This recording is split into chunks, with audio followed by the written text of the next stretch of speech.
All right, guys, I want you to try something with me here, all right? I want you to close your eyes, all right? And I just want you to imagine something for me. I want you to picture yourself walking into your house, all right? You walk in, it's been a long, exhausting day. You've been at work all day long, and you go inside and you hang your keys up, and then you look at the kitchen table, right? Your eyes are shut. You look at the kitchen table, and it's just covered in days and days of mail. You've got half-finished homework sitting about, and you got this mysterious little sticky spot just sitting there. You don't know where it came from, right? And you look at the sink, and now there's a mountain of dishes on it. And your cat's made a mess of the carpet in the corner, and there's a pile of laundry on the couch just starting to develop its own ecosystem, right? And it's just chaos and stuff everywhere. Now keep your eyes closed. I want you to think, how do you feel right now? How does your body feel after picturing that image in your house, right? Does your chest feel tight? Are you already thinking about the 3 things you need to do before you can even sit down? Like, you're wondering, how do you deal with all this? All right, now you can open your eyes now. Now listen, that feeling, that tightness, that's what I want to talk to you about today, right? See, we call it clutter in our lives, but in the spiritual realm, I like to give it another name, and I'm going to call it static, okay? See, we've all been there, right? We walk into our house, and instead of feeling like we're home, we feel this weight on our chest, right? We don't feel like we're just relaxed anymore. So maybe you're like me, you have 4 kids and a slew of animals, and there's a clean room in the house 1 second, and you turn around, and it's a dumpster fire, right? In the blink of an eye. So see, when our surroundings are in disarray, our internal world tends to follow suit. So our anxiety starts kicking into overdrive, our frustration starts to boil over, we start yelling at everybody, our focus that we had before just shatters. See, we know we should fix these things, but when we get things too out of whack, right, we become paralyzed. We don't even know where to begin. We try the surface fixes, right? We'll end up ripping out the carpet for a moment there, or maybe we'll move furniture around just to try to take care of something because you're so anxious about what's happening in the house. You're desperately trying to outrun the chaos. But the chaos isn't just on the floor, it's in our spirits. See, there's a reason that we crave a clean space, right? When we finally get that one room organized, what do we usually do, right? We stay in it. We don't even want to leave it. We call it our sanctuary, right? It's our place that we feel okay. See, and we use that word, I think subconsciously, because it relates to God's house, right? Even that word sanctuary, it derives from the Latin word sanctus, right? Meaning sacred place. See, in 1 Corinthians, Paul in chapter 14 is talking to his church, and he tells them, for God is not a God of disorder, but of peace.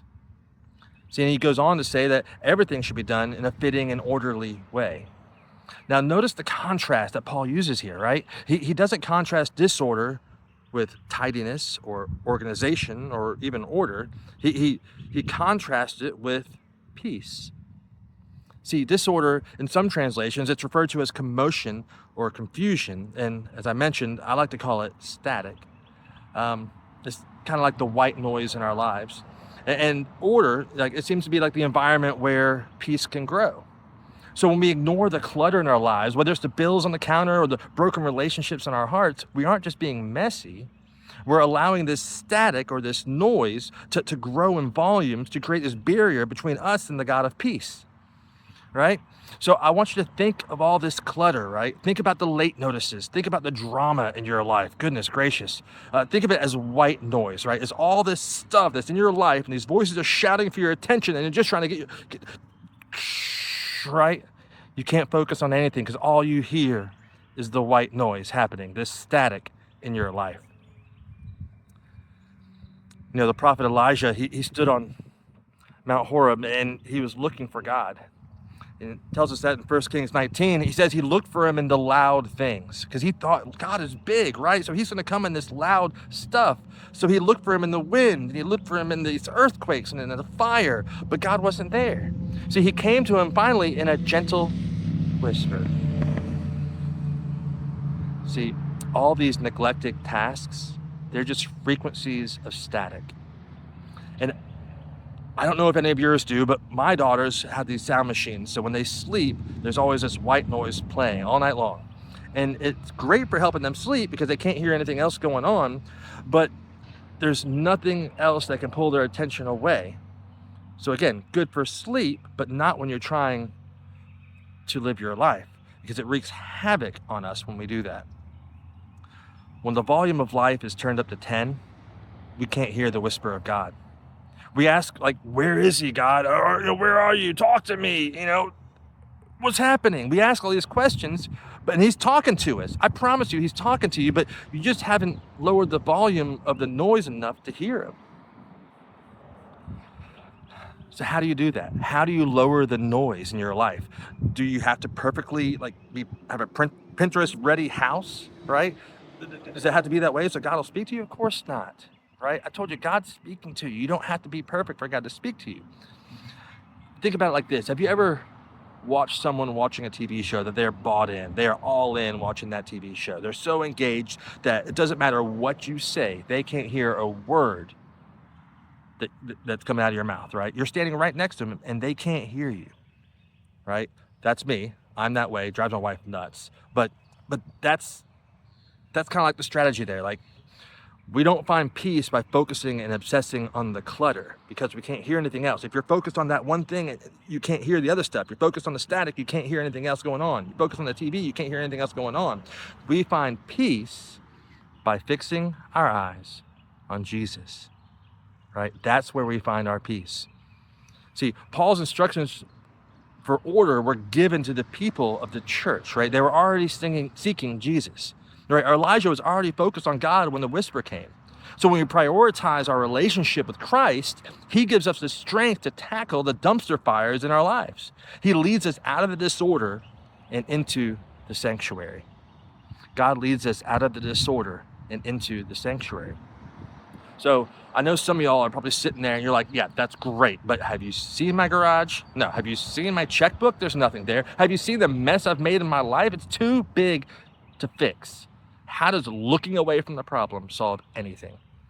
Well, I tend to always tell people that, if they're tackling a problem, especially a big problem, there's only one way they can do it. And it's the same way they would eat an elephant, right? It's one bite at a time. It doesn't matter how big the task is. It doesn't matter what's in front of you. You can still only tackle it one bite at a time, one piece at a time, one step at a time. So if you try to clean the whole house of your life in one afternoon, you're just going to end up sitting on the floor crying. And some of you might be doing that right now. I don't know. Maybe that's why you're watching this. But what if you just reclaimed that one room? What if you just cleared off one counter? When you get that one space under control, that one sanctuary, suddenly you have this place to breathe. Then you have a place where the anxiety stops and the peace begins. So do you want to hear the secret to making this happen? Really easy. Do you want to hear this? Well, we actually know what the secret is, right? Because we see it in the Bible. We see it in the Bible. We see this exact tension in the Bible play out with these two sisters, right? It's Mary and Martha. See, Martha, she was going through all this stuff. She was doing all this heavy lifting. She was trying to eat the whole elephant, so to speak.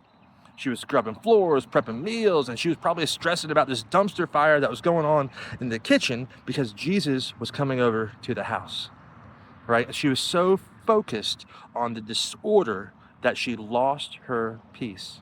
She even got a little snippy with Jesus about it when he got there and complained, hey, look, I'm doing all this stuff. I'm trying to take care of everything in the house. And Mary's over here just looking at you. See, Mary did something that feels almost irresponsible to us, right? She sat down. She just sat down. She sat at Jesus' feet while the dishes were still dirty, while the food wasn't prepped. She prioritized the whisper over the work, right?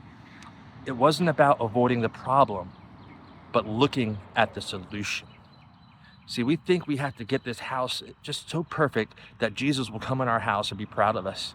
But Mary knew that if she just sat at Jesus' feet first, the house didn't feel so overwhelming, right? When we fix our eyes on him, it's like someone locked into a TV screen, the static of the dirty dishes and the unpaid bills that start to fade into the background.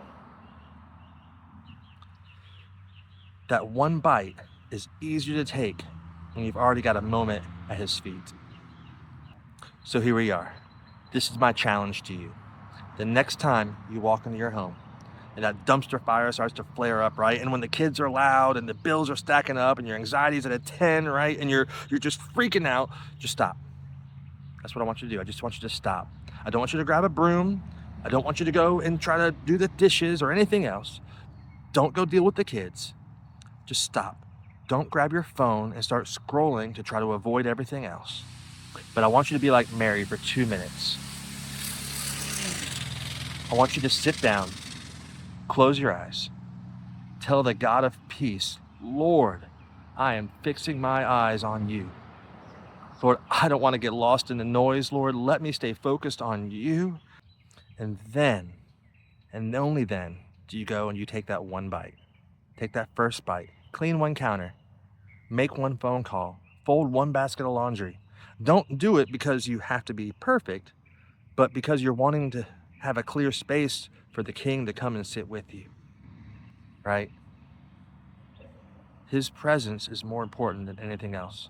Remember, God isn't wanting you to finish your to-do list before he speaks.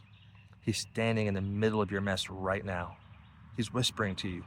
If you want to hear him, you don't have to fix everything today. You just have to lower the noise around you. You just have to listen for him. Stop managing the chaos and start seeking Christ, right? When you do that, your house and your heart won't just be a place of stuff. It'll become a sanctuary for you and the Lord. God bless.